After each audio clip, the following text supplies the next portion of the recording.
पुनरुच्चार केला.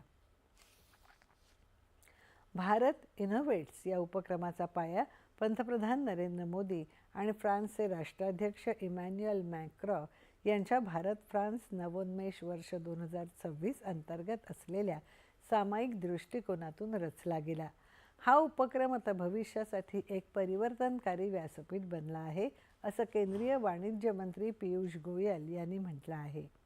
पीयूष गोयल यांनी फ्रान्समधील नीस इथे भारत इनोव्हेट्सच्या समारोप समारंभाला संबोधित करताना हे विचार मांडले.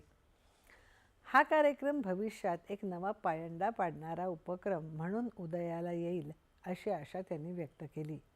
या व्यासपीठामुळे नवोन्मेषक आणि संस्थापकांना या क्षेत्राबाबत आपला अभिप्राय देऊन हजारो इतर नवोन्मेषक आणि स्टार्टअप्सचा आवाज मांडण्याची संधी मिळाली आहे, असं ते म्हणाले.